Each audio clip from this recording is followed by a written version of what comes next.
saya cinta sama Allah, tapi faktanya kamu tidak cinta akan kelihatan. Karena cinta banyak berhubungan dengan passion atau rasa. Orang jatuh cinta itu misalnya kalau disebut nama orang yang dicintai, bergetar hatinya, wajilat qulubuhum. Kayak kalian kalau jatuh cinta kan, jangankan disebut namanya, mungkin lihat sandalnya di depan masjid sana, kamu wah sandalnya dia, kamu bergetar. Mungkin di parkiran kamu lihat motornya, wah motornya sudah nyampe sini, dia ada di dalam.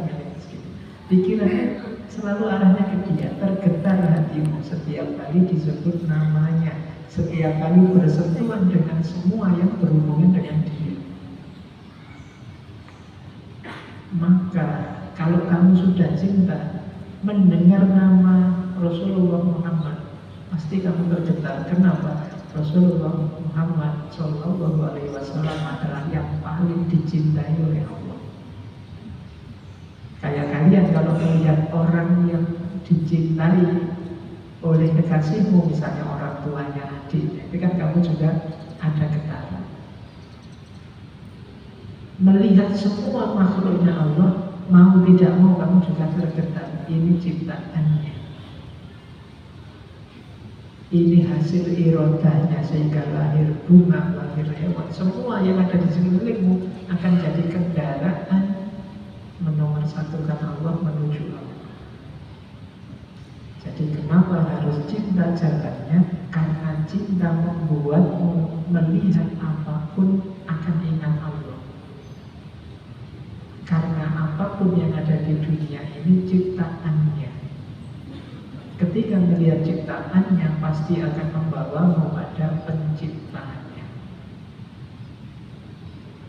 Baik, tak tambahin 10 menit lagi ya. Tadi pesannya Pak Ditya sampai jam 5 terus dialog. Allah itu paling pantas kita cintai. Ini kata Imam Ghazali. Karena kualitas dan kualifikasinya Allah itu paling kompatibel sebagai objek cinta, kata Imam Ghazali. Kalau kita kenal Allah sampai detail, paham benar Allah itu dengan segala sifat kebesaran dan keindahannya, tidak mungkin kita tidak jatuh cinta sama Allah, kata Imam Ghazali. Bayangkan, kata Imam Ghazali begini, apa yang biasanya membuat kalian jatuh cinta? Yang pertama, kata Imam Ghazali, misalnya kalian cinta dengan kecantikan, ketampanan, keindahan. Saya Pak, senengnya kalau lihat cowok cakep. Yang cowok juga begitu, saya suka kalau lihat perempuan cantik. Itu kan aspek keindahan. Kecantikan dan keindahan membuatmu jatuh cinta. Kata Imam Ghazali, kalau pemahamanmu terhadap Allah sudah sangat dalam, maka engkau akan sadar bahwa yang maha indah itu Allah. Jadi yang maha cantik, maha indah itu Allah. Allah itu jamil, maha indah, yuhibbul jamal, mencintai keindahan. Jadi kalau alasanmu mencintai adalah keindahan, ketampanan, kecantikan, yang paling layak dicintai harusnya Allah.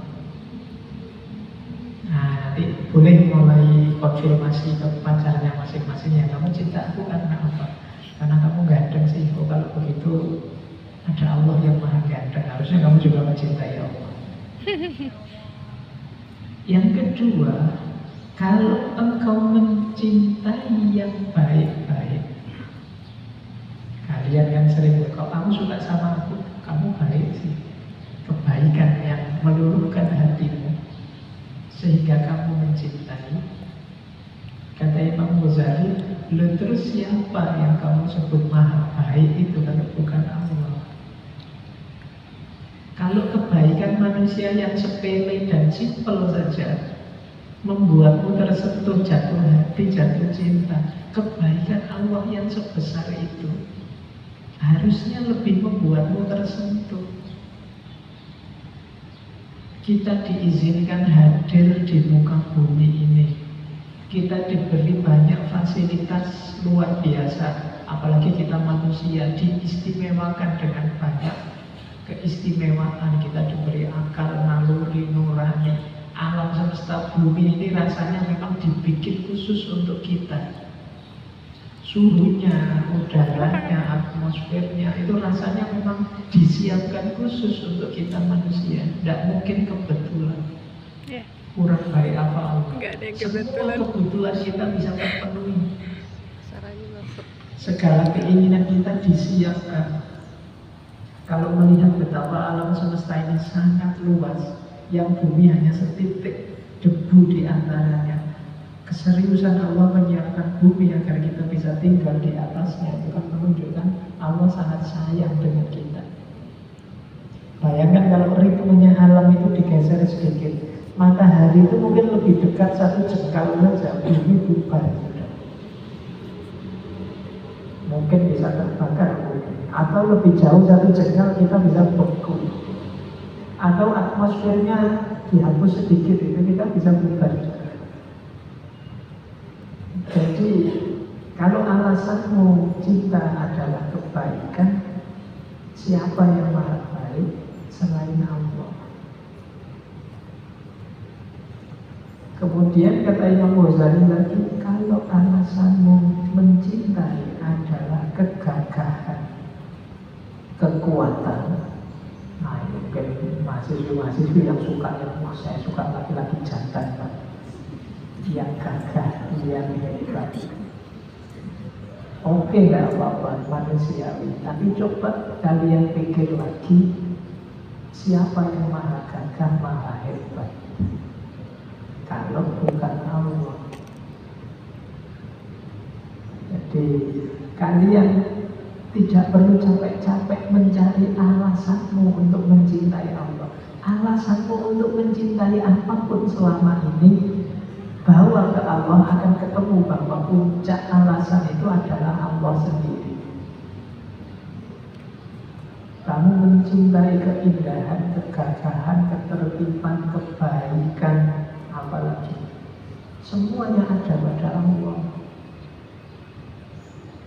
Jadi kayak Allah itu tegas bisa, Allah itu penyayang dia, Allah itu maha detail, adil, penghitung, semua kualitas ada pada Allah. Maka harusnya tanpa disuruh pun, kalau kita sadar Allah dengan segala hakikat keberadaannya, relasi kita harusnya sudah relasi cinta padanya. Disitulah kita bisa wahid, meletakkan Allah sebagai yang nomor satu dan satu-satunya dalam hidup. Dunia seisinya boleh lepas, tapi Allah jangan terlewatkan. Itu yang disebut wahid. Kalian boleh kuliah ini ternyata gagal, kadang-kadang memang begitu. Boleh kuliah ini sukses, ranking pertama, boleh sampai lulus jomblo, boleh semester 3 sudah nikah, tidak masalah. Apapun boleh kamu dapat dan kamu lepas, asal satu yang jangan lepas, Allah.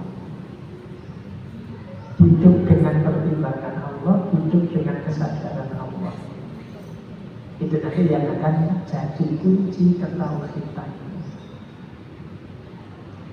Baik, itu saja ya untuk sore hari ini, untuk membuka kajian Kamis sore.